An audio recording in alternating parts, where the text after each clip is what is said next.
Yo, what's up mga kalupit? Okay, alright. Another day, another food trip na sadta. Naday taron sa Island Central Mall mga kalupit. Og syempre, uban dyan atong pinakamaster. Kay mao man yung atong tigluto, jud ato maning ship crack. Okay, alright. Nya na may Robinson Supermarket diri mga kalupit. Aw diri ta mamalit. Okay. Astang paspasa mo lang ko sa akong pinakamaster. Napay pinakaikiay. Okay, alright. Sumao to mga kalupit, namili na og chicken breast ang ato ang pinakamaster. Okay. Ug mao din ang ato ang mga ricados mga kalupit para sa ato ang sweet and sour chicken, pineapple juice, sesame seed, flour, egg, chicken nor cubes, cornstarch, syempre ang manok. Okay, alright, let's go. So what's up mga kalupit?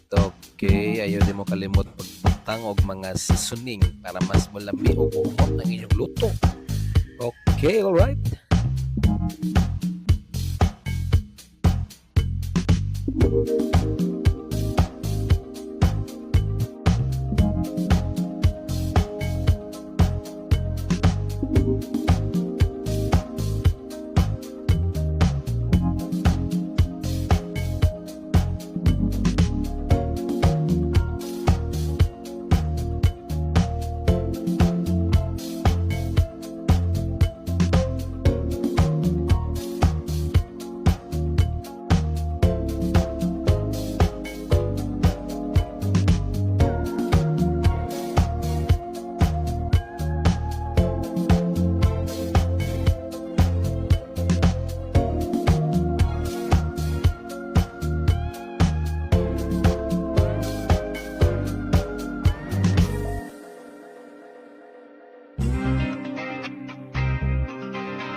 Sa paghimog sauce mga kalupit, ato din gamiton ang pineapple juice.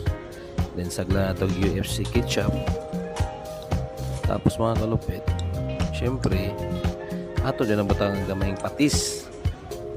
Bukaan dayon nato og kalamansi mga kalupit, mga pila ka buok, mga 5 or 6 lang ka buok. Okay, alright na kaayo. Tapos butang gamayng suka. Okay. Di dyan nakalimtan ang 1 na tablespoon sa brown sugar mga kalupit. Kaya mo man yung magbalance sa atong sweet and sour. After maride na ito ang sauce para sa sweet and sour mga kalupit, ato dyan ni i-deep fry ang ato ang chicken breast para mas lamig o crispy. Okay.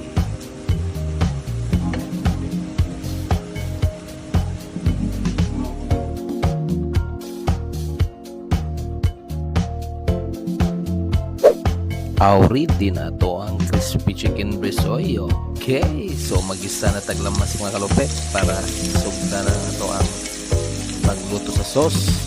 Okay, let's go.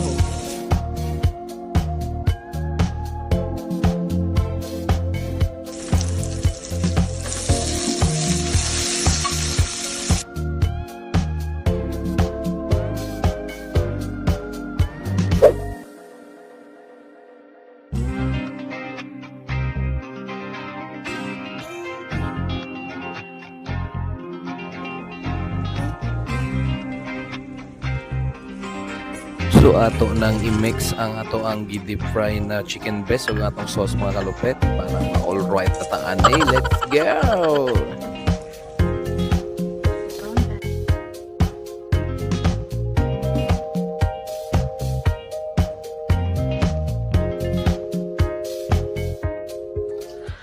Ay katuara na luto na mga kalupit. Gibutangan na lang nato og sesame seeds para sa finish touching niya.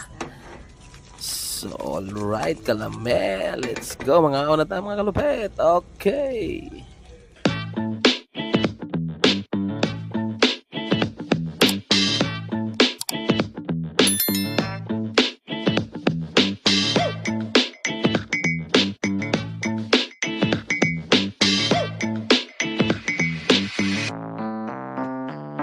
Cook it.